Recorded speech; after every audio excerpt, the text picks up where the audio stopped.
अलग अलग वस्तु होय छे। आनी पहला मैं तमने एक वस्तु कीधेली छे कि हकीकतमां इकोनॉमीमां बधुं जे छे ए कागळ उपर ज चालतुं होय छे, के कागळ उपर ज चालतुं होय छे। तो आवा अमुक अलग अलग कागळ छे कि जेनी कंईक किंमत नक्की करवामां आवेली छे, अथवा तो आवा अमुक कागळ छे कि जेना माध्यमथी रूपिया पैसा रोकड़ा जे छे ए प्राप्त करी शकाय छे। हूँ तमने अहींया बे त्रण शब्द कहूं। आमां केवुं होय कि कोई पण एक एवुं पण कहेवाय कि तमे जे छे ने ए रेतीमांथी पैसा कमाई शको, हवामांथी पैसा कमाई शको। लोको गमे ए रीते पैसा कमाई शके, बराबर। आपणी स्किल उपर, आपणी आवडत उपर छे। तो आपणे एक रीते जोईए कि आ कागळमांथी पैसा कमाई शकाय। तो अहींया आपणे एक कीवर्ड हूँ तमने कहूं छुं कि कोईपण मोनेटाइजेशन शब्द याद राखो। मोनेटाइजेशननो मतलब शुं? मोनेटाइजेशननो मतलब थाय कोईपण वस्तुने पैसामां रूपांतरित करवुं। कोईपण वस्तु जे छे एने पैसामां रूपांतरित करवुं। कोईपण वस्तुने पैसामां रूपांतरित करवुं। कोईपण एक्टिविटी होय तो एनेथी तमे पैसा कमाई शको।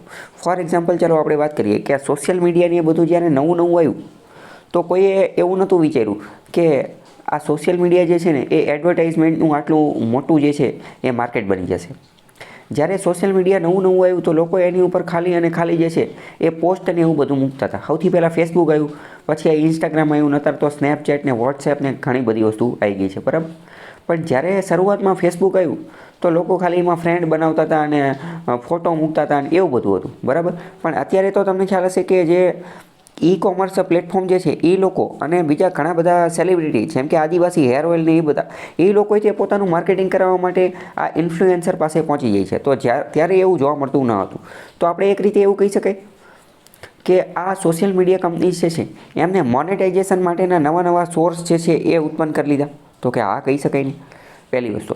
બીજી વસ્તુ, જે તે સમયે ટિકટોક આવેલું હતું, બરાબર, જે બેન કરી દીધું હતું। તો ટિકટોકમાં લોકો શું કરતા હતા? તો કે ટિકટોકમાં લોકો ખાલી લિપસિંગ કરતા હતા। લિપસિંગ એટલે કે ખાલી વિડીયો વાગતો હોય, વિડીયો ચાલુ હોય, ગીત ચાલુ હોય, એમાં ખાલી હોઠ હલાવવાના હોય, બરાબર, ડાન્સ કરવાનો હોય, ઓલું પેલું। તો ત્યારે એનું જે છે એ મોનેટાઇઝેશનની અંદર એટલું યોગદાન હતું નહીં। પણ ધીમે ધીમે તો અત્યારે તો કન્ટેન્ટ ક્રિએટર પોતાનું ખુદનું કન્ટેન્ટ બનાવવા માંડ્યા, ઘણા સારા કન્ટેન્ટ બનાવવા માંડ્યા અને એટલા સારા કન્ટેન્ટ બનાવવા માંડ્યા કે એ કન્ટેન્ટનો ઉપયોગ અત્યારે ઘણી બધી વાર મૂવીઝની અંદર અને વેબ સિરીઝમાં પણ થાય છે કે જે તે પર્ટિક્યુલર એકાદ વ્યક્તિ દ્વારા બનાવવામાં આવેલું હોય। અથવા તો આવા ક્રિએટર જે છે અત્યારે શું બની ગયા છે? તો કે ખુદ મૂવીઝ અને વેબ સિરીઝના એક્ટર પણ બની ગયા છે। તો મતલબ કે એમનો મોનેટાઇઝેશનનો રસ્તો જે છે એ વધારે મજબૂત બન્યો। તો એક મોનેટાઇઝેશન કીવર્ડ યાદ રાખવાનો છે, બરાબર। હવે એના અંતર્ગત આપણે પહેલાં જોઈએ કમર્શિયલ પેપર। તો કે કમર્શિયલ પેપર શું છે? તો પહેલાં તો આ કમર્શિયલ પેપર જે છે એ મની માર્કેટનું એક ઇન્સ્ટ્રુમેન્ટ, એક સાધન છે। ઇન્સ્ટ્રુમેન્ટ એટલે કે સાધન। બે માર્કેટ આવે, એક તો મની માર્કેટ અને એક તો કેપિટલ માર્કેટ। મની માર્કેટ એટલે કે જ્યાં ટૂંકા ગાળા માટેના વહીવટ થતા હોય, ટૂંકા ગાળા માટેના રોકાણ થતા હોય, ટૂંકા ગાળા માટે ઇન્વેસ્ટમેન્ટ, રોકાણ અને ફાઇનાન્શિયલ ટ્રાન્ઝેક્શન, નાણાકીય લેવડ દેવડ થતી હોય એને મની માર્કેટ કહેવાય। ટૂંકો ગાળો એટલે કેટલો? તો કે 1 વર્ષ કરતાં ઓછો। અને કેપિટલ માર્કેટ એટલે અહીંયા તે ઇન્વેસ્ટમેન્ટ, રોકાણ, પૈસાની લેવડ દેવડ, ફાઇનાન્શિયલ ટ્રાન્ઝેક્શન આવું બધું તો થતું હોય, પરંતુ એ લોંગ ટર્મ, લાંબા ગાળા માટે થતું હોય। લાંબો ગાળો એટલે કેટલો? તો કે 1 વર્ષ કરતાં વધારે। મની માર્કેટ, હવે જો આ બે મોટી મોટી માર્કેટ થઈ ગઈ, બરાબર। તો કે મની માર્કેટ ટૂંકા ગાળા માટે, કેપિટલ માર્કેટ લાંબા ગાળા માટે। હવે મની માર્કેટની અંદર શું શું આવે? તો આપણે હમણાં જોઈ લીધું કે મની માર્કેટની અંદર એક તો કોલ મની આવી જાય અને એક તો નોટિસ મની આવી જાય। કોલ મની અને નોટિસ મની આ બંને શું છે? તો કે આ બંને વસ્તુનો ઉપયોગ કરી અને બેન્કો અંદર પૈસા જે છે એ લોનમાં લઈ શકે। બેંક અંદર પૈસા લોનમાં લઈ શકે, જેના વિશે આપણે ઓલરેડી રેપો રેટવાળા વિડીયો લેક્ચરની અંદર સમજી ચૂક્યા છીએ। હવે કેપિટલ માર્કેટની અંદર શું આવે? તો કે કેપિટલ માર્કેટની અંદર આ શેર બજારને એ બધું આવે, બરાબર। તો એવી રીતે આ કમર્શિયલ માર્કેટ જે છે, કમર્શિયલ પેપર, સીપી, આને ઘણી બધી વાર સીપી પણ કહેવામાં આવે। તો કે કમર્શિયલ પેપર જે છે ને આ એક રીતનું ઇન્સ્ટ્રુમેન્ટ, એક રીતનું સાધન છે, એક રીતનું સાધન છે। કોનું સાધન છે? તો કે મની માર્કેટનું। તો મની માર્કેટનું સાધન છે એટલે આપણને પહેલાં તો ખબર પડી ગઈ કે આ ઇન્વેસ્ટમેન્ટ, રોકાણ, ફાઇનાન્શિયલ ટ્રાન્ઝેક્શન એની માટેનું સાધન હશે, પણ કોનું? શોર્ટ ટર્મ માટે, ટૂંકા ગાળા માટે, 1 વર્ષ કરતાં ઓછા સમય માટે, બરાબર, ટૂંકા ગાળા માટેનું હશે। હવે આપણે શબ્દના આધારે સમજીએ તો કે આ પહેલાં તો એક પેપર છે। તો આ પેપર છે એટલે આ પેપર છે, પણ કોની જેવું પેપર છે? તો કે આ પ્રોમિસરી નોટ જેવું પેપર છે। પ્રોમિસરી નોટનો મતલબ શું? આપણે જે કરન્સી નોટ, ચલણી નોટ વાપરીએ એ કેવી છે? એ પ્રોમિસરી નોટ છે કે આની અંદર આરબીઆઈના હસ્તાક્ષર હોય અને એવું લખેલું હોય કે મેં ગ્રાહક કો 500 रुपये अदा करने का प्रॉमिस करता हूँ, यानी कि वचन देता हूँ, હું ગ્રાહકને 500 રૂપિયા આપવાનું વચન અદા કરું છું. તો આ કમર્શિયલ પેપર જે છે એ પણ એક રીતની પ્રોમિસરી નોટ છે. હવે પ્રોમિસરી નોટ એટલે કે એક રીતની કરન્સી કહી શકાય. આપણે 500 રૂપિયાની નોટ પ્રોમિસરી નોટ છે તો એમાં શું થાય તો કે એમાં આપણે 500 રૂપિયાની નોટ આપવાનું વચન અદા કરીએ છીએ એટલે એના બદલામાં આપણને 500 રૂપિયાની વસ્તુ જે છે એ મળી જાય. એટલે શું થાય 500 રૂપિયાની વસ્તુ મળી જાય. તો આ કમર્શિયલ પેપર જે છે એ પણ એક રીતનું મોનેટાઇઝેશન માટેનું સાધન છે. હમણાં એટલે મેં તમને મોનેટાઇઝેશનનો કોન્સેપ્ટ સમજાવ્યો. મોનેટાઇઝેશન હકીકતમાં ઇકોનોમીમાં બધી વસ્તુ કાગળ ઉપર જ ચાલે છે. તો અલગ અલગ કંપનીવાળા, અલગ અલગ ઉદ્યોગ ધંધાવાળા, બિઝનેસવાળા, ઇન્ડસ્ટ્રીયલિસ્ટ, ગવર્મેન્ટ, સરકાર બધા લોકો પોતપોતાના પૈસા ઉત્પન્ન કરવા માટે, પૈસા પ્રાપ્ત કરવા માટે અલગ અલગ રસ્તા અપનાવે, અલગ અલગ ઇન્સ્ટ્રુમેન્ટ, વેપન, હથિયાર, સાધન અપનાવે. એમાંનું એક ઇન્સ્ટ્રુમેન્ટ કમર્શિયલ પેપર છે. તો આ કમર્શિયલ પેપર શું છે તો કે પ્રોમિસરી નોટ છે.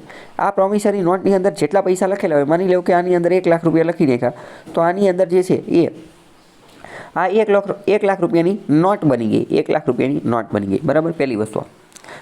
બીજી વસ્તુ કે આ જે કમર્શિયલ પેપર જે છે એ ઇસ્યુ કોણ કરતું હશે? ઇસ્યુ કોણ કરતું હશે તો કે એકદમ સહેલું છે. શબ્દ ઉપરથી સમજો. કમર્શિયલ એટલે શું થાય તો કે વેપાર અને વાણિજ્ય. વેપાર અને વાણિજ્ય તો કે વાણિજ્યના લોકો, વેપારીઓ જે છે એ આને ઇસ્યુ કરતા હશે. તો હવે આ શું હોય એ સમજીએ. માની લો કે કોઈ ઉદ્યોગ જગતના લોકો કોમર્સની અંદર, વેપાર વાણિજ્યની અંદર કોઈ વ્યક્તિને પૈસા જોઈશે તો એ શું કરશે? એ કમર્શિયલ પેપર ઇસ્યુ કરી દેશે. કમર્શિયલ પેપર જે છે ઇસ્યુ કરી દેશે. કમર્શિયલ પેપર એટલે શું છે તો કે એક રીતે પ્રોમિસરી નોટ છે. 1 લાખ રૂપિયાનું કમર્શિયલ પેપર ઇસ્યુ કરી દીધું અને હવે આ જે હોય ને આનું ટ્રેડિંગ કરી શકે. તો કે આ કમર્શિયલ પેપર જે છે એ કોઈ વ્યક્તિ ખરીદશે. શું લેવા ખરીદશે? તો એ એટલા માટે ખરીદશે કારણ કે એની માટે જે છે એની ઉપર વ્યાજ, વળતર, કંઈક વ્યાજ, નફો, ફાયદો થશે એટલે. તો હવે કમર્શિયલ પેપર એટલે શું, ખબર પડી કે ન પડી? તો કે ઇન શોર્ટ કમર્શિયલ ઉદ્યોગ જગતના લોકો, વેપાર વાણિજ્યના લોકો, બિઝનેસમેનને ટૂંકા ગાળા માટે જો પૈસાની જરૂર પડે છે તો એ શું કરશે?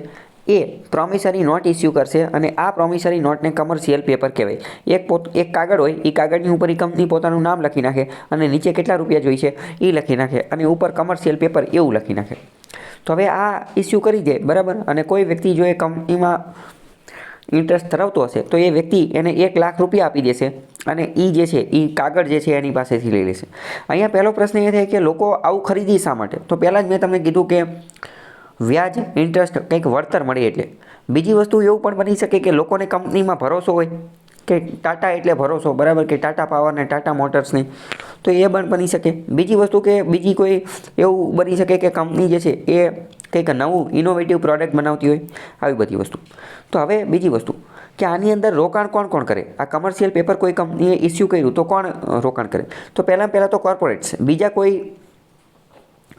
કોઈ વેપારી જે છે. અથવા તો સમજો કે આ કમર્શિયલ પેપર ઇસ્યુ કોણ કરી શકે? તો કે કોર્પોરેટ્સ એટલે કે ઉદ્યોગ જગતના લોકો, primary dealers, all India financial institution. All India financial ઇન્સ્ટિટ્યુશનનો મતલબ શું? એની અંદર બેંક આવી જાય કે ન આવી જાય? તો કે હા આવી જાય ને, બધી બેંકો આવી જાય. એની અંદર ઇન્સ્યોરન્સ કંપની આવી જાય કે ન આવી જાય? તો કે હા બધી આવી જાય. NBFC, non banking financial company આવી જાય કે ન આવી જાય? તો કે હા એ આવી જાય, બધી આવી જાય. તો આ બધા પણ કમર્શિયલ પેપર ઇસ્યુ કરી શકે છે. જો અહીંયા તમારે કીવર્ડ MCQમાં તો આવી રીતે ફસાવાની જ કોશિશ કરશે. કમર્શિયલ પેપર ઉદ્યોગ જગતના લોકો ઇસ્યુ કરી શકે એ તો ખબર પડી જ જાય, એ કોઈ મોટી વાત નથી. કોમર્સ શબ્દ ઉપરથી જ ખબર પડી જાય. પણ ઓલ ઇન્ડિયા ફાઇનાન્શિયલ ઇન્સ્ટિટ્યુશન, ભારતના તમામ ફાઇનાન્શિયલ ઇન્સ્ટિટ્યુશન, આજે વિત્તીય નાણાકીય સંસ્થાઓ જે છે એ પણ ઇસ્યુ કરી શકે, બરાબર. હવે આ ટૂંકા ગાળા માટેનું હોય તો કઈ રીતનું હોય? તો કે ઓછામાં ઓછા 7 દિવસ માટેનું હોય અને વધુમાં વધુ 1 વર્ષ માટેનું હોય. ઓછામાં ઓછા 7 દિવસનું અને વધુમાં વધુ 1 વર્ષનું હોય. આમાં 1 વર્ષનું જ રહેવાનું છે કારણ કે 1 વર્ષથી વધુ જો થઈ જશે તો એ કેપિટલ માર્કેટનું ઇન્સ્ટ્રુમેન્ટ થઈ જશે, જ્યારે આ તો મની માર્કેટનું ઇન્સ્ટ્રુમેન્ટ છે. તો કમર્શિયલ પેપર ખબર પડી કે નહીં? હવે આની જેવી એક બીજી વસ્તુ હવે CD એટલે કે સર્ટિફિકેટ ઓફ ડિપોઝિટ. CD એટલે કે સર્ટિફિકેટ ઓફ ડિપોઝિટ. શબ્દ ઉપરથી, કીવર્ડ ઉપરથી શું ખબર પડે છે?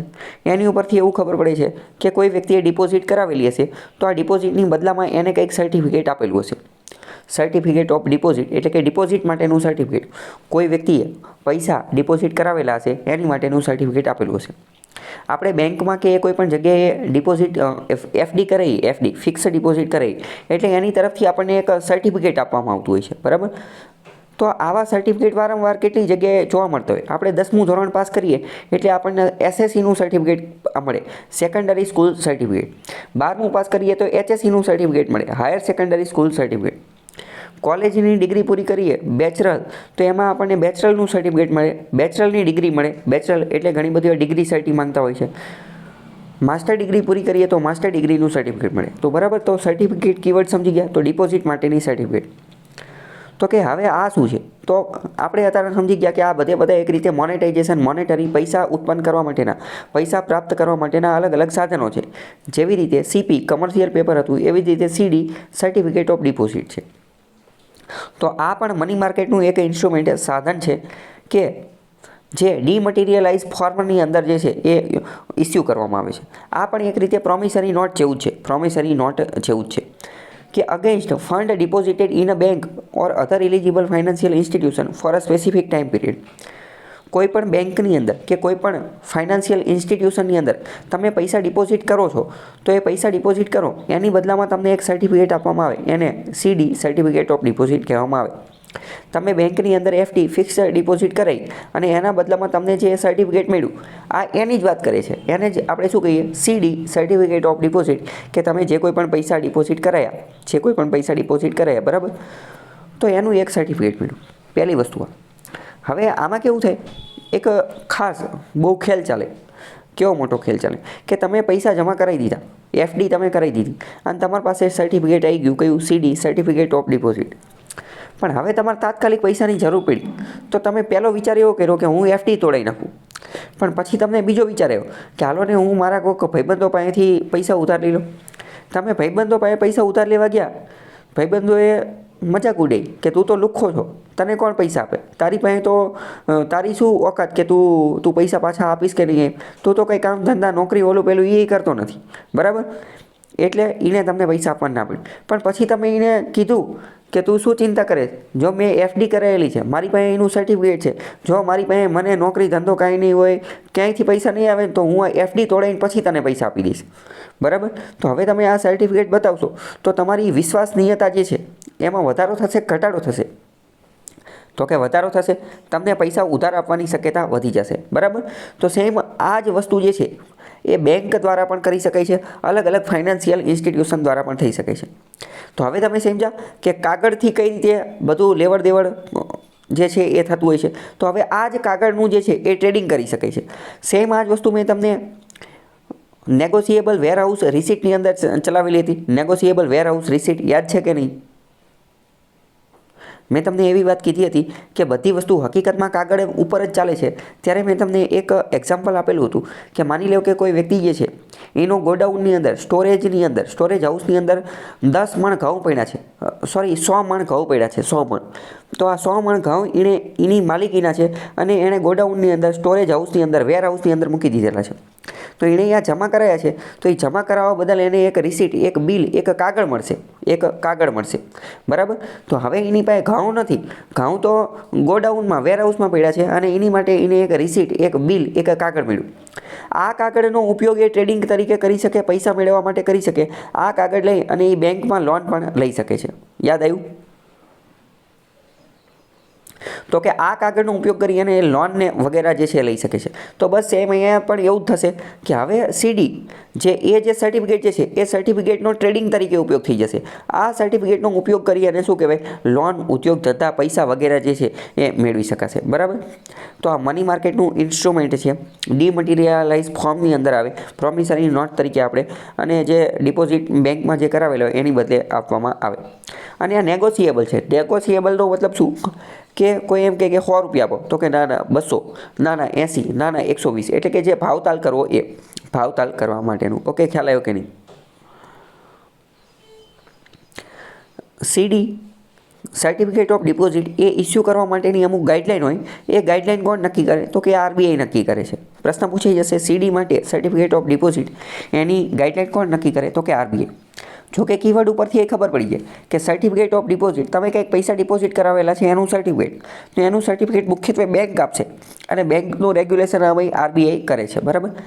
સીડી મુખ્યત્વે કોણ ઇસ્યુ કરે? તો કે schedule commercial bank. Schedule commercial bank આમાં આરઆરબી રિજિયોનલ રૂરલ બેંક જે છે એ આ ઇસ્યુ કરી શકશે નહીં. લોકલ એરિયા બેંક જે છે એ પણ આ ઇસ્યુ કરી શકશે નહીં. એની સિવાયની બધી શિડ્યુલ કમર્શિયલ બેંક જે છે આ ઇસ્યુ કરી શકશે. પછી ઓલ ઇન્ડિયા ફાઇનાન્શિયલ ઇન્સ્ટિટ્યુશન કે જ્યારે આરબીઆઈ પરમિશન આપેલી છે ટૂંકા ગાળા માટે આ બધી વસ્તુ કરવા માટે. ઓકે, ખ્યાલ આવ્યો કે ન આવ્યો? હવે આગળનું જે મની માર્કેટનું એક બીજું ઇન્સ્ટ્રુમેન્ટ છે કોલ મની. કોલ મની અને નોટિસ મની વિશે ઓલરેડી આપણે સમજી ચૂક્યા છીએ. આ એક રીતે કેવી વસ્તુ છે કે જ્યારે બેંકોએ અંદર પૈસા ઉધાર લેવા હશે એની માટેની વાત છે. ફોર એક્ઝામ્પલ, કોઈ વ્યક્તિ સૌરાષ્ટ્ર ગ્રામીણ બેંકમાં ગયો 1 કરોડ રૂપિયા ઉપાડવા માટે, તો ગ્રામીણ બેંકવાળા કે અમે તો ગામડાની અંદર ઓપરેટ કરીએ છીએ, અમારા પાસે આટલા રોકડ પૈસા અત્યારે હોય નહીં. એટલે એણે શું કર્યું? તાત્કાલિક જ એકાદી મોટી બેંક એચડીએફસી કે એસબીઆઈને ફોન કર્યો અને કીધું કે અમારે તાત્કાલિક 1 કરોડ રૂપિયા રોકડાની જરૂર છે. તો કે વાંધો નહીં, લઈ જાઓ. પણ બેંકોએ તે પોતાનું પ્રોફિટ તો જોવાની જ છે, એટલે એણે પણ એની અંદર કંઈક કમિશન, ઇન્ટરેસ્ટ, વ્યાજ, વળતર જે છે એ લેવું પડશે. તો એ જે વ્યાજે એક ગ્રામીણ બેંક અને એચડીએફસીની વચ્ચે આ જે વહીવટ થયો અને જે વ્યાજદર નક્કી કરવામાં આવશે એને કહેવાય કોલ મની. કોલ મની મુખ્યત્વે 1 દિવસ માટેનું હોય, 1 દિવસ માટેનું. જો 14 દિવસ માટેનું હોય તો એને નોટિસ મની જે છે એ કહેવામાં આવે. ઇન શોર્ટ, કોલ મનીની અંદર, નોટિસ મનીની અંદર આરબીઆઈનો ક્યાંય લેવા દેવા નથી. આપણે એક વસ્તુ સમજ્યા કે રેપો રેટ અને રિવર્સ રેપો રેટ, આ બંને અંતર્ગત શું હોય? રેપો રેટ અને રિવર્સ રેપો રેટ, આ બંને અંતર્ગત આરબીઆઈથી બેંક વચ્ચે પૈસાની લેવડ દેવડ થતી હોય. એટલે કે આરબીઆઈથી બેંક વચ્ચે જે છે એ લોનની આપલે થતી હોય, એને કહેવાય રેપો રેટ અને રિવર્સ રેપો. પણ બેંક રેટ, આ કોલ મની અને નોટિસ મની, કોલ મની અને નોટિસ મની એની અંદર શું હોય? બેંકની અંદર પૈસાની લોનની આપલે થતી હોય, પૈસાની લોનની આપલે થતી હોય. કોલ મની અને નોટિસ મની. કોલ મની 1 દિવસ માટે, નોટિસ મની 14 દિવસ માટે. બાકી ઓલરેડી આપણે રેપો રેટવાળા વિડીયોમાં સમજી ચૂક્યા છીએ, બરાબર. આની જેવી એક બીજી વસ્તુ હવે ઝીરો કૂપન રેટ. તો કે ઝીરો કૂપન રેટ જે છે, ઝીરો કૂપન રેટ, આની અંદર પહેલાં તો કોઈ પણ ઝીરો કૂપન બોન્ડ ZCB, આની અંદર કોઈ પણ વ્યાજ આપવામાં આવતું નથી. તમે વિચારો કે આની અંદર કોઈ વ્યાજ આપવામાં આવતું નથી તો લોકો આને ખરીદે શું લેવા? વિચારીને કહો તો. બિલકુલ સાચી વાત. તેમ છતાં પણ લોકો આની અંદર રોકાણ એટલા માટે કરે કારણ કે આ શું હોય? તો કે આ ડિસ્કાઉન્ટ ઉપર મળેલા હોય. 100 રૂપિયાની એની ફેસ વેલ્યુ હોય તો એ ડિસ્કાઉન્ટ ઉપર 90 રૂપિયાએ અથવા 80 રૂપિયાએ મળેલું હોય, બરાબર. તો આને તો ઝીરો કૂપન બોન્ડ કહેવાય. બોન્ડ મુખ્યત્વે ડિસ્કાઉન્ટ ઉપર જ મળતા હોય છે, બરાબર. એટલે એ જ એનો એક રીતે પ્રોફિટ કહી શકાય. આપણે વિધાન જોઈએ. પહેલું વિધાન એવું કહે છે કે કમર્શિયલ પેપર શોર્ટ ટર્મ માટે અનસિક્યોર પ્રોમિસરી નોટ છે. ચલો, અહીંયા એક વાત રહી ગઈ હતી કે કમર્શિયલ પેપર જે છે ને એ અનસિક્યોર હોય. અનસિક્યોર એટલે એની પાછળ કોઈ બેકઅપ ન હોય. જ્યારે એની બદલે આપણે વાત કરીએ સર્ટિફિકેટ ઓફ ડિપોઝિટ, તો ચલો તમે વિચારીને કહો કે certificate of deposit A secure હશે કે અનસિક્યોર હશે? તો કે એ સિક્યોર હશે. કેમ સિક્યોર હશે? કારણ કે જ્યારે પૈસા જમા કરાયા હશે ત્યારે તો સર્ટિફિકેટ મળ્યું હશે ને, જ્યારે ડિપોઝિટ કરાઈ હશે ત્યારે જ સર્ટિફિકેટ મળ્યું હશે. એફડીનું જે સર્ટિફિકેટ આવે, એફડીનું સર્ટિફિકેટ, એને યાદ રાખવાનું, એફડીનું સર્ટિફિકેટ, બરાબર. તો એ સિક્યોર હશે. જ્યારે કમર્શિયલ પેપર એ અનસિક્યોર્ડ હશે, એમાં ખાલી કમર્શિયલ પેપરમાં કોની વેલ્યુ હશે? એમાં ખાલી કંપની ઉપર તમને વિશ્વાસ હોય તો, બરાબર. એવું પણ બની શકે કે કંપની પૈસા બૂચ મારી અને જતી રહે. કંપની ઉપર વિશ્વાસ હોવો જરૂરી છે. તો કમર્શિયલ પેપર શોર્ટ ટર્મ, ટૂંકા ગાળા માટેની અનસિક્યોર્ડ પ્રોમિસરી નોટ છે. સાચી વાત કે ખોટી વાત? તો કે હા, બિલકુલ સાચી વાત. અત્યારે તો આપણે સમજી ગયા. પછી COD એટલે કે સર્ટિફિકેટ ઓફ ડિપોઝિટ અથવા CD, આ લોંગ ટર્મ, લાંબા ગાળા માટેનું ઇન્સ્ટ્રુમેન્ટ છે કે જે આરબીઆઈ દ્વારા કોર્પોરેશનને રજૂ કરવામાં આવે છે. તો આ વાત સાચી છે કે ખોટી? વિચારીને કહો તો. Yes, right. આ વાત ખોટી છે. કેમ? કારણ કે CD, સર્ટિફિકેટ ઓફ ડિપોઝિટ, મુખ્યત્વે બેંક દ્વારા રજૂ કરવામાં આવે છે. બેંક દ્વારા જે પૈસા ડિપોઝિટ કરવામાં આવે, આરબીઆઈને આની અંદર કંઈ લેવા દેવા છે નહીં. તો બીજું ખોટું છે. ત્રીજું જો, કોલ મની એ શોર્ટ ટર્મ ફાઇનાન્સ માટે, ટૂંકા ગાળાની લોન લેવા માટે, ઇન્ટરબેંક ટ્રાન્ઝેક્શન માટે વપરાય છે. ઇન્ટરબેંક એટલે શું? તો કે આંતરબેંકીય વ્યવહાર. ગુજરાતી, એકદમ દેશી ગુજરાતી કહું છું. ઇન્ટરબેંક ટ્રાન્ઝેક્શન, આંતરબેંકીય વ્યવહાર એટલે કે એક અંદર બેંકો વચ્ચે જે થતો હોય, એક બેંકથી બીજી બેંક વચ્ચે જે ટ્રાન્ઝેક્શન થતા હોય, શોર્ટ ટર્મ ફાઇનાન્સ માટે, ટૂંકા ગાળાના ફાઇનાન્સ માટે, ટૂંકા ગાળાની લોન માટે, તો એને કોલ મની કહેવામાં આવે છે. સાચી વાત કે ખોટી વાત? તો કે યસ રાઈટ, સાચી વાત છે. એને તો કોલ મની કહેવામાં આવે. ટૂંકો ગાળો એટલે અહીંયા 1 દિવસની વાત કરે છે, બરાબર. આ જ વસ્તુ જો 14 દિવસ માટે હોય તો એને નોટિસ મની કહેવામાં આવે છે. આગળ લાસ્ટ જુઓ, zero coupon bonds are interest bearing short term bonds issued by schedule commercial bank to corporation. Zero coupon bond આ એક રીતના ઇન્ટરેસ્ટ વ્યાજ ધરાવતા શોર્ટ ટર્મ ટૂંકા ગાળાના બોન્ડ છે કે જે શેડ્યુલ કમર્શિયલ બેંક દ્વારા ઇસ્યુ કરવામાં આવે છે કોર્પોરેશનને, ઉદ્યોગ જગતના લોકોને. વિચારીને કેવું સાચું ખોટું? યસ રાઈટ, બિલકુલ સાચી વાત છે. આ વિધાન ખોટું છે. કેમ? કારણ કે ઇન્ટરેસ્ટ બિયરિંગ ઝીરો કૂપન બોન્ડ, અહીંયા ઝીરો ખુદ લખેલું છે, ઝીરો. આની અંદર કોઈ પણ પ્રકારનું ઇન્ટરેસ્ટ આપવામાં આવતું નથી, વ્યાજ આની અંદર કોઈ હોતું નથી. પરંતુ જ્યારે આ ઇસ્યુ કરવામાં આવે ત્યારે તો ડિસ્કાઉન્ટેડ રેટ ઉપર ઇસ્યુ કરવામાં આવે છે, બરાબર. તો આ બધા એક રીતે જોઈએ તો ફરીથી આપણું આજે શોર્ટ ટર્મ અંતર્ગત જે મની માર્કેટ હતું એના અલગ અલગ ઇન્સ્ટ્રુમેન્ટ, હથિયાર, વેપન, સાધન, એના આપણે થોડા ઘણા જે છે એ ફરીથી એકવાર રિવાઇઝ કરી લીધા, બરાબર. હવે આપણે સ્ટોક માર્કેટ, શેર બજાર વિશે થોડી ઘણી વાત કરેલી હતી. એની અંદર મેં તમને એવું કીધેલું હતું કે શેર બજારની અંદર કોઈ પણ વ્યક્તિએ પૈસા રોકાણ કરવા છે તો પહેલાં એને ડીમેટ એકાઉન્ટ બનાવવું પડશે, ડીમેટ એકાઉન્ટ. અને આ ડીમેટ એકાઉન્ટ કોની પાસે બનાવવું પડે? તો અલગ અલગ બ્રોકર પાસે બનાવવું પડે. આવા બ્રોકર કયા છે? તો કે ઘણા બધા બ્રોકર છે, જેમ કે મોતીલાલ ઓસવાલ, જેમ કે ઝેરોધા, જેમ કે ગ્રો, જેમ કે એન્જલ વન, અને આવા અઢળક છે. યુટ્યુબ ખોલો અને વારંવાર એડ કરતી હોય છે, બરાબર. ઓલમોસ્ટ ઘણી બધી, દરેક બેંક જે છે, દરેક બેંકનો એક બ્રોકર હોય. બેંક ખુદ પણ એક બ્રોકર તરીકેનું કામ કરતો હોય, જેમ કે SBI, એક્સિસ, બરાબર. તો ICICI બધાના ખુદના એક બ્રોકર હોય. કેમ? કારણ કે બેંક ખુદ એક ખાલી પૈસાની લેવડ દેવડ પૂરતી સીમિત નથી. બેંક એ ખાલી બેન્કિંગનું કામ નથી કરતી, પરંતુ ફાઇનાન્સનું કામ પણ કરે છે. અને આપણે ઓલરેડી સમજી ચૂક્યા છીએ, બેંક નાનો શબ્દ છે, ફાઇનાન્સ મોટો શબ્દ છે. ઓકે, આટલું ખ્યાલ આવ્યો કે ન આવ્યો? હવે બીજી વસ્તુ, માની લો કે કોઈ વિદેશનો વ્યક્તિ જે છે એણે ભારતની અંદર રોકાણ કરવું છે, ભારતના શેર બજારની અંદર રોકાણ કરવું છે. કોઈ પણ વિદેશના વ્યક્તિએ ભારતના શેર બજારની અંદર રોકાણ કરવું છે, ભારતના શેર બજારની અંદર, તો એને કહેવાય FPI, foreign portfolio investment, foreign portfolio investment. તો વિદેશના કોઈ વ્યક્તિ ભારતની અંદર જે છે એ રોકાણ કરી શકે છે. ખાસ કરીને એ FII કહેવાય, એને ફોરેન ઇન્વેસ્ટમેન્ટ ઇન્સ્ટિટ્યુશન. શબ્દ જોઈને જ ખબર પડી જાય છે કે FII, ફોરેન ઇન્વેસ્ટમેન્ટ ઇન્સ્ટિટ્યુશન. તો આ શું છે? તો કે ઇન્સ્ટિટ્યુશન, સંસ્થા છે. ક્યાંની? ભારતની? તો કે ના, F એટલે કે ફોરેન, વિદેશની. અને એનું મુખ્ય કામ શું છે? તો કે ઇન્વેસ્ટમેન્ટ, રોકાણ કરવાનું. ભારતના શેર બજારની અંદર, સ્ટોક માર્કેટની અંદર વિદેશની સંસ્થાઓ રોકાણ કરે એને શું કહેવાય? FII, foreign investment institution. પહેલી વસ્તુ. બીજી વસ્તુ, માની લો કે કોઈ વ્યક્તિએ ભારતના શેર બજારની અંદર, વિદેશનો કોઈ વ્યક્તિ છે તો એણે ભારતના શેર બજારની અંદર રોકાણ કરવું છે, તો એને શું કરવું પડે? એને પણ ડીમેટ એકાઉન્ટ ખોલાવવું પડશે. તો કે હા, એને પણ ડીમેટ એકાઉન્ટ ખોલાવવું પડશે. અને એને આ બ્રોકર પાસે આ બધો કામ ધંધો કરવો પડશે.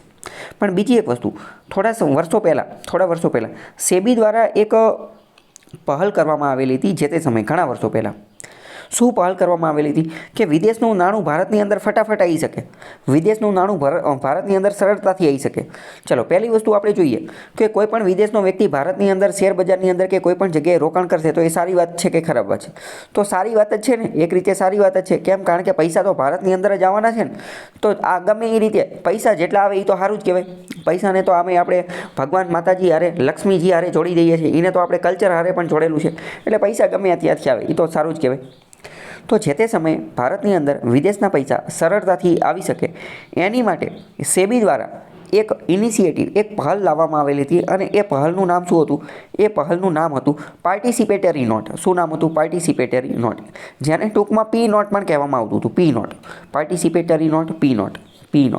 અને આ અંતર્ગત શું હતું કે આ અંતર્ગત કોઈ પણ વિદેશનો વ્યક્તિ જે છે, કોઈ પણ વિદેશનો વ્યક્તિ એ ભારતની અંદર, ભારતના શેર બજારની અંદર પૈસા રોકાણ કરી શકતો હતો માત્ર અને માત્ર P નોટ વડે, માત્ર અને માત્ર P નોટના માધ્યમથી જે છે એ રોકાણ કરી શકતો હતો. ખ્યાલ આવ્યો કે ન આવ્યો? તો કે P નોટ હોય તો P નોટની અંદર જે છે એ ડીમેટ એકાઉન્ટ બનાવવું ન પડે, એમાં ડીમેટ એકાઉન્ટની જરૂર ન પડે, નથી. અને માની લો કે જો ડીમેટ એકાઉન્ટ જરૂર જ હોય, તો પછી P નોટનો મતલબ શું? બરાબર. તો પછી P નોટનો મતલબ શું? તો P નોટ શું છે? તો કે P નોટ એક રીતનું ઇન્સ્ટ્રુમેન્ટ, એક સાધન છે. પહેલાં એકદમ સાદું દેશી સમજો કે P નોટ એક સાધન છે જેના થકી વિદેશનો વ્યક્તિ ભારતના શેર બજારની અંદર રોકાણ કરી શકે. આટલી વસ્તુ તો મગજમાં ક્લિયર જ હોવી જોઈએ. પી નોટ એટલે શું? તો કે પાર્ટિસિપેટરી નોટ. પી નોટ એટલે પાર્ટિસિપેટરી નોટ. આના થકી વિદેશનો કોઈ પણ વ્યક્તિ ભારતના શેર બજારની અંદર રોકાણ કરી શકે. પહેલી વસ્તુ આ થઈ, બરાબર. તો આ તો એકદમ સાદી વસ્તુ છે, આમાં કોઈ ટેકનિકલ બાબતની જરૂર નથી. હવે બીજું ટેકનિકલ બાબતની વાત કરીએ તો કે હવે એ કઈ રીતે રોકાણ કરે? તો કે આમાં એને રજિસ્ટર્ડ થવાની જરૂર નથી, કોઈ પણ પ્રકારનું રજિસ્ટ્રેશન નોંધણી કરાવવાની જરૂર નથી. કોની સાથે? ઇન્ડિયન એક્સચેન્જ સાથે. ઇન્ડિયન એક્સચેન્જ એટલે કે સેબી સાથે કે કોઈ પણ સાથે ડીમેટ એકાઉન્ટ ઓલું પેલું કોઈ પણ પ્રકારની નોંધણી વગર જે છે એ ડાયરેક્ટ જ તે આ વસ્તુ જે છે એ કરી શકે છે. સમજાણું કે ન સમજાણું? તો કે P notes are issued by FPI foreign portfolio investor દ્વારા, એફઆઈઆઈ ફોરેન ઇન્વેસ્ટમેન્ટ ઇન્સ્ટિટ્યુશન દ્વારા, આ બધા દ્વારા જે છે ઇસ્યુ કરાવાય છે. હવે તમને પહેલો પ્રશ્ન એ થાય કે પી નોટ જે છે, ચલો એ તો આપણે સમજ્યા કે પી નોટ દ્વારા રોકાણ કરી શકે અને એમાં નોંધણી કરાવવાની જરૂર નથી. તો કે આટલું આ તો એક રીતે લોચાવાળું ન કહેવાય તો કે ગમે એ વ્યક્તિ આવીને પૈસા રોકાણ કરી દે? તો કે હા, આની અંદર શું હોય એ સમજો. માની લો કે રોબર્ટ નામનો વ્યક્તિ છે, રોબર્ટ નામનો વ્યક્તિ એને ભારતમાં પૈસા રોકાણ કરવા છે, પણ ભારતની અંદર ડીમેટ એકાઉન્ટ ખોલાવવું નથી કે ભારતની અંદર રજિસ્ટ્રેશન નોંધણી કરાવી નથી. તો શું કરવાનું? તો એ પી નોટ થકી આ કામ કરી શકે છે. પી નોટ થકી આ કામ કરી શકે છે. તો શું સેબી ગાંડા થઈ ગયા છે કે એણે આવું કહી દીધું? તો કે એ ગાંડા નથી થઈ ગયા. એમને જે તે સમયે જ્યારે વિચાર્યું હતું ત્યારે શું વિચાર્યું હતું એ કહીએ. તો કે આ પી નોટ પહેલાં તો ઇસ્યુ કોણ કરી શકે? તો કે પી નોટ જે છે ને એ એફપીઆઈ ઇસ્યુ કરી શકે. એફપીઆઈ એટલે કોણ? તો કે foreign portfolio investor. Foreign portfolio investor જે છે એ ઇસ્યુ કરી શકે. અને આ એફપીઆઈ જે છે ને એ સેબી પાસે રજિસ્ટર્ડ હોય. એ શું હોય? એ સેબી સાથે રજિસ્ટર્ડ હોય. હવે સમજાણું આખો ખેલ? રોબર્ટ જે છે, રોબર્ટ એણે શેર બજારમાં રોકાણ કરવું છે અને રજિસ્ટર્ડ નોંધણી કરાવી નથી, સેબી પાસે નોંધણી નથી કરાવી. તો રોબર્ટ શું કરશે? રોબર્ટ એકાદા એફબીઆઈને ગોતશે. રોબર્ટ એકાદા એફપીઆઈને ગોતશે, ફોરેન પોર્ટફોલિયો ઇન્વેસ્ટરને. અને એવો એફપીઆઈ હોવો જોઈએ કે જે સેબી પાસે નોંધણી કરાવેલી હોવી જોઈએ, કે જેણે સેબી પાસે નોંધણી કરાવેલી હોવી જોઈએ, બરાબર. અને એની પાસેથી એ આ પી નોટ લઈ લેશે અને એના થકી આ બધું કામ કરી શકશે. સમજાણું કે ન સમજાણું? સેમ આપણે ભારતના કેસમાં જોઈએ તો ભારતમાં પણ એક રીતે એવું જ છે ને. આપણે સ્ટોક માર્કેટ શેરબજારની અંદર રોકાણ કરવું છે તો શું આપણે કંઈ ડાયરેક્ટ સેબી પાસે ખાતું ખોલાવીએ છીએ? તો કે ના, આપણે કંઈ ડાયરેક્ટ સેબી પાસે ખાતું નથી ખોલાવતા. આપણે બ્રોકર પાસે ખાતું ખોલાવીએ છીએ ને, ઝેરોદા એ બધા પાસે ખાતું ખોલાવીએ છીએ. સેમ બેંકના કેસની અંદર જોઈએ કે આપણે બેન્કિંગ ફેસિલિટી લેવી છે તો શું આપણે ડાયરેક્ટ આરબીઆઈમાં ખાતું ખોલાવીએ છીએ? તો કે ના, આપણે આરબીઆઈમાં ખાતું નથી ખોલાવતા. આપણે તો જે commercial bank, schedule bank, SBI અને એચડીએફસી એ બધામાં ખોલાવીએ છીએ, બરાબર. ફરીથી સમજાવું.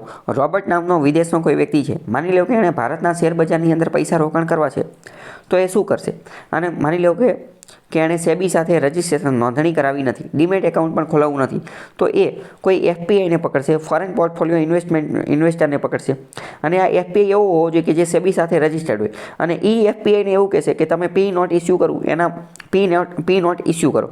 તો હવે આ એફપીઆઈ પી નોટ ઇસ્યુ કરશે. માની લો કે 10 લાખ રૂપિયાની પી નોટ ઇસ્યુ કરી, તો રોબર્ટ જે છે એ એફપીઆઈને 10 લાખ રૂપિયા આપી દેશે અને આ એફપીઆઈવાળા એને 10 લાખ રૂપિયા લખેલી નોટ આપી દેશે. હકીકતમાં બધું વસ્તુ કાગળ ઉપર જ ચાલતી હોય છે. ખબર પડી કે ન પડી? હવે બીજી વસ્તુ, તો આ જે પી નોટ જે છે એ જે તે સમયે સરળતા વધારવા માટે ને એ બધા માટે લાવવામાં આવેલા હતા. પણ છેલ્લા થોડા સમયથી એવા રિપોર્ટ પણ આવી રહ્યા છે કે આ પી નોટના કારણે નુકસાન થાય છે. આના કારણે ગેરરીતિ પણ થાય છે, કારણ કે આના કારણે તો ગમે એ વ્યક્તિ ગમે એટલા પૈસા રોકાણ કરીને જતા રહે અને એની આઈડેન્ટિટી ખબર રહેતી નથી. ચલો બીજી વસ્તુ, પી નોટ થકી કોઈ વ્યક્તિ પૈસા રોકાણ કરે છે તો એની સેબીને ખબર પડે નહીં. કેમ? કારણ કે સેબી હારે તો સેબી હારે ડાયરેક્ટ કોન્ટેક્ટમાં તો એફપીઆઈ છે, ફોરેન પોર્ટફોલિયો ઇન્વેસ્ટર. અને હવે આ ફોરેન પોર્ટફોલિયો ઇન્વેસ્ટર એ તો ગમે એને રોબર્ટને મોકલે, સાયમનને મોકલે કે એડમને મોકલે, ગમે એને જે છે એ પૈસા જે છે ગમે એને પી નોટ આપી શકે છે. એ સેબીને ખબર હોય નહીં. એટલે ઘણી બધી વાર આનો દુરુપયોગ પણ થતો હોય છે. ઓકે, ખ્યાલ આવ્યો કે નહીં? પણ ઇન શોર્ટ પી નોટ એટલે શું એ ખબર પડી ગઈ કે નહીં? ઓકે, ચલો ક્વેશ્ચન જોઈએ. પ્રશ્ન એવું કહે છે કે which of the following is issued by. ચલો હવે અહીંયા બીજો એ પણ પૂછાઈ જશે કે પી નોટ કોણ ઇસ્યુ કરે છે? અને નીચે ઓપ્શન આપેલો હશે સેબી. વિધાન ખોટું પડી જશે. સેબી ઇસ્યુ ન કરે. પી નોટ તો એફપીઆઈ ફોરેન પોર્ટફોલિયો ઇન્સ્ટિટ્યુશન હોય અથવા ફોરેન પોર્ટફોલિયો ઇન્વેસ્ટર હોય એના દ્વારા ઇસ્યુ કરવામાં આવે, બરાબર. તો કે registered foreign portfolio investor FPI તરીકે રજિસ્ટર્ડ છે. અને ઓવરસીઝ ઇન્વેસ્ટર એટલે કે વિદેશનો. ઓવરસીઝ એટલે કે ઓવરસીઝનું એકદમ દેશી ભાષામાં ગુજરાતી કરીએ તો સી એટલે કે દરિયો. દરિયાપારના લોકો એટલે કે વિદેશના લોકો, વિદેશનો ઇન્વેસ્ટર રોકાણકાર છે કે જે ભારતીય સ્ટોક માર્કેટની અંદર રોકાણ કરવા માંગે છે, બટ વિધાઉટ રજિસ્ટરિંગ, ડાયરેક્ટલી એને નોંધણી કરાવી નથી. તો એ કોનો ઉપયોગ કરશે? પી નોટનો ઉપયોગ કરશે, પાર્ટિસિપેટરી નોટ. ડી પાર્ટિસિપેટરી નોટનો ઉપયોગ કરશે. બરાબર. કન્ફ્યુઝ કરવા માટે પ્રોમિસરી નોટ પણ આપેલું છે, પણ એ ખોટું છે. પાર્ટિસિપેટરી નોટ આવશે, પી નોટ. ખબર પડી કે નહીં? 274 જો બ્લુ ચીપનો મતલબ શું થાય? તો કે બ્લુ ચીપ જે છે ને, બ્લુ ચીપ એ સ્ટોક માર્કેટની ભાષાની અંદર જે છે વપરાતો હોય બ્લુ ચીપ. બ્લુ ચીપ એટલે કે આ એવા સ્ટોક હોય અથવા આ એવી કંપની હોય કે જેની વિશ્વાસપાત્રતા ખૂબ જ વધારે હોય, કે જેની વિશ્વાસપાત્રતા શું હોય? ખૂબ જ વધારે હોય. પહેલી વસ્તુ, જે ખૂબ જ મોટી કંપની હોય, જેની ફેલ થવાની શક્યતા ઓછી હોય, અને જેમાં કન્સિસ્ટન્ટ લગાતાર વળતર જે છે એ મળતું જ રહેતું હોય. ચલો, શેર બજારની અંદર કેવું હોય? તો કે શેર બજારની અંદર અલગ અલગ ઘણા બધા સ્ટોક હોય. અમુક સ્ટોક એવા હોય કે જે ખાલી 2-5 દીમાં, અઠવાડિયા, 10 દિવસમાં, મહિનામાં, 6 મહિનામાં, વર્ષમાં ડબલ થઈ ગયા હોય, 3 ગણા થઈ ગયા હોય, 10 ગણા થઈ ગયા હોય, 110 ગણા થઈ ગયા હોય. એવું બની શકે કે 10 રૂપિયાનો સ્ટોક જે છે એ 600 રૂપિયા થઈ ગયો હોય, 10 રૂપિયાનો સ્ટોક જે છે એ 1000 રૂપિયા થઈ ગયો. આવું બની શકે છે. બનવા માટે તો ગમે એ બની શકે. પરંતુ આ કંપની જે છે ને, આવી કંપની એ મુખ્યત્વે કેવી હોય? એમએસએમઈ હોય, નાની કંપની હોય, સ્મોલ એન્ડ મીડિયમ એન્ટરપ્રાઇઝ હોય, એવી બધી કંપની હોય. બરાબર. તો હવે માની લો કે 10 રૂપિયાનો સ્ટોક 600 રૂપિયા થઈ ગયો, 1000 રૂપિયા થઈ ગયો. આવું ન્યૂઝમાં આવતું હોય. આવું જે છે એ ન્યૂઝમાં આવતું હોય, સોશિયલ મીડિયામાં, યુટ્યુબમાં તો ખાસ આવતું હોય કે તમે આજથી 10 વર્ષ પહેલાં એક 10 રૂપિયાના સ્ટોકમાં રોકાણ કરી નાખ્યું તો ખાલી 1000 રૂપિયા રોક્યા હોત તો આ થઈ જાય, ઓલું થઈ જાય, આવું આવતું હોય. બરાબર. પણ હકીકતમાં આ બધી ફેક ન્યૂઝ છે, અથવા તો હકીકતમાં આ બધી વસ્તુ મિસલીડ કરે છે. કઈ રીતે મિસલીડ કરે છે? કારણ કે તમે વિચારો કે આવો પહેલાં તો જે તે સમયે 1000 રૂપિયાની પણ વેલ્યુ હતી. બરાબર. તો ત્યારે એવું બની શકે કે આપણી પાસે 1000 રૂપિયાનો હોય. પહેલી વસ્તુ.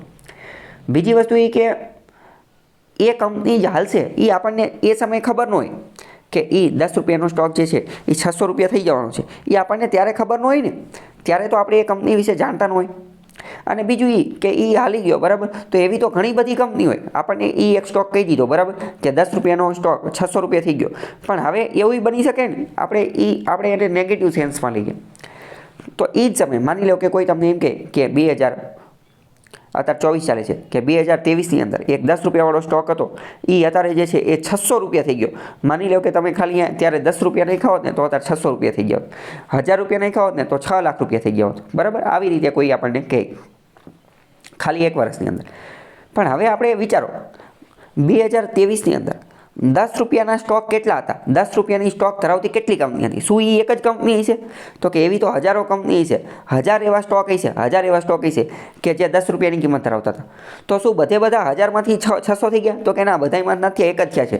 તો રેશિયો જોવો, એની પ્રોબેબિલિટી જોવો, એની ટકાવારી જોવો તો ખૂબ જ ઓછી થાય ને.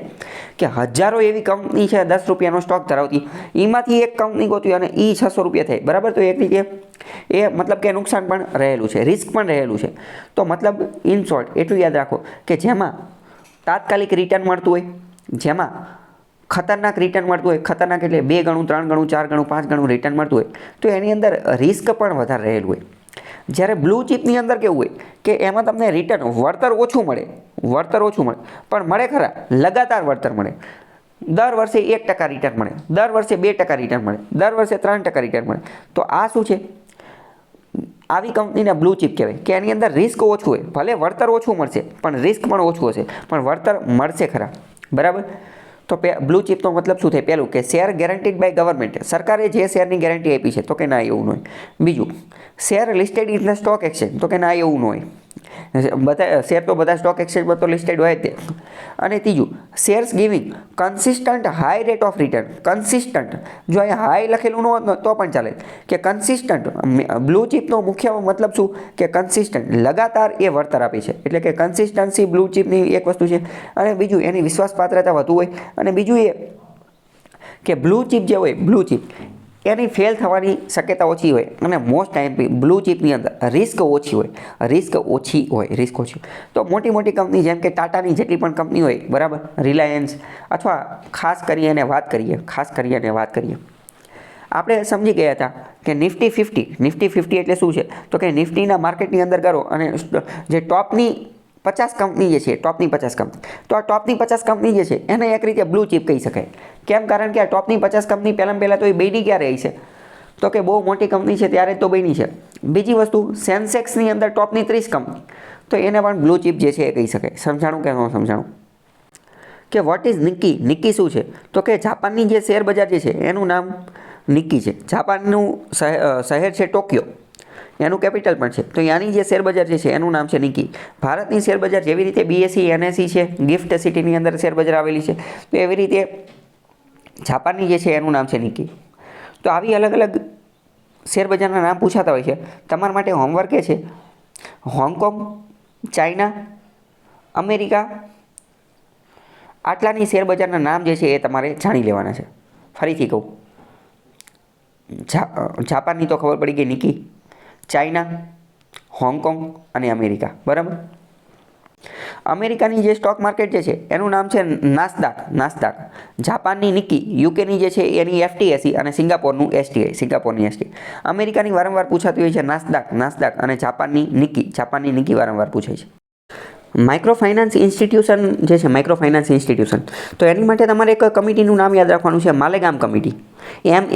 માઇક્રો ફાઇનાન્સ ઇન્સ્ટિટ્યુશન એટલે કે જે નાની લોન આપતા હોય, મુખ્યત્વે 2 લાખ કરતાં ઓછી, બરાબર. Micro finance institution, Malegam committee. આની પહેલાં આપણે એક કમિટી જોઈ ગયા હતા, રંગરાજન કમિટી. કોની માટે હતી? ફાઇનાન્શિયલ ઇન્ક્લુઝન માટે. એક કમિટી જોઈ ગયા હતા નચિકેત મોર કમિટી, જે કઈ હતી? પેમેન્ટ બેંક માટે. બરાબર. પછી એક ઉર્જિત પટેલ કમિટી જોઈ ગયા હતા. કોની માટે હતી? તો કે આજે CPI અંતર્ગત WPIની બદલે CPIનો ઉપયોગ કર્યો હતો એ. બરાબર. માઇક્રો ફાઇનાન્સ માટે માલેગામ કમિટી અને ફાઇનાન્શિયલ ઇન્ક્લુઝન માટે તો કે રંગરાજન કમિટી. બરાબર. કોઈપણ દેશના ગ્રોથમાં વધારો થશે, GDPમાં વધારો થશે, તો એ દેશની એમ્પ્લોયમેન્ટ, રોજગારીમાં વધારો થશે કે ઘટાડો થશે? વિચારીને જવાબ આપો. તો કે એની જે એમ્પ્લોયમેન્ટ જે છે રોજગારીમાં વધારો થશે. કેમ? કારણ કે GDP વધશે, ગ્રોથ વધશે એટલે GDP વધશે મતલબ કે વધુ વધુ પ્રોડક્શન થઈ રહ્યું છે. તો વધુ લોકોને જે છે એ નોકરી મળશે. બરાબર. વધુ લોકોને નોકરી મળશે. તો ચાલો, અહીંયા હું તમને પ્રશ્ન પૂછું કે ગ્રોથ અને એમ્પ્લોયમેન્ટ આ બંને વચ્ચે કેવો સંબંધ છે? તો કે સીધો સંબંધ છે. ગ્રોથ વધશે તો એમ્પ્લોયમેન્ટ વધશે, બંને વધતું રહેશે. ગ્રોથ વધશે તો એમ્પ્લોયમેન્ટ વધશે. આટલી વસ્તુ ખ્યાલ આવ્યો કે ન આવ્યો? હવે માની લો કે એમ્પ્લોયમેન્ટ વધશે, તો ઇન્ફ્લેશન વધશે કે ઘટશે? વિચારીને જવાબ આપવાનો. એમ્પ્લોયમેન્ટ વધશે તો ઇન્ફ્લેશન વધશે કે ઘટશે?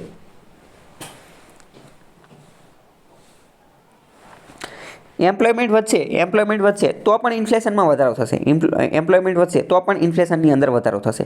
કેમ? કારણ કે એમ્પ્લોયમેન્ટ વધ્યું તો લોકો પાસે પગાર આવશે, પૈસા વધુ આવતા જશે, તો પૈસા વધશે તો ઇન્ફ્લેશન જે છે વધશે. ઇન શોર્ટ, GEI 3 મહત્વના કીવર્ડ છે. ત્રણેય એકબીજા સાથે જોડાયેલા છે.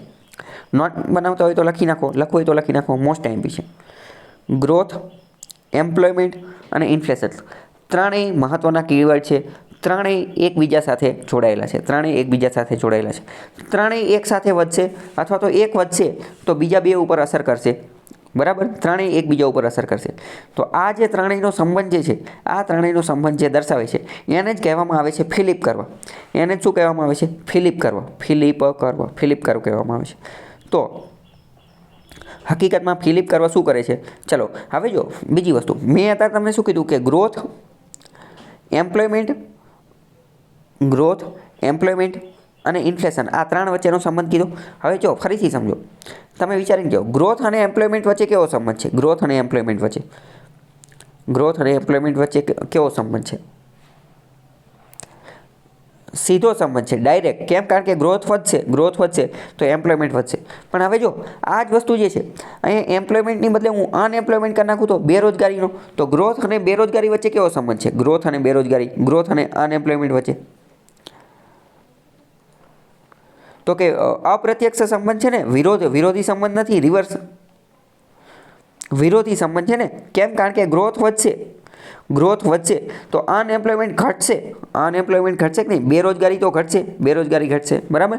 તો એ જ ફિલિપ કર્વ એવું જ કહે છે કે ઇન્ફ્લેશન અને અનએમ્પ્લોયમેન્ટ વચ્ચેનો સંબંધ છે.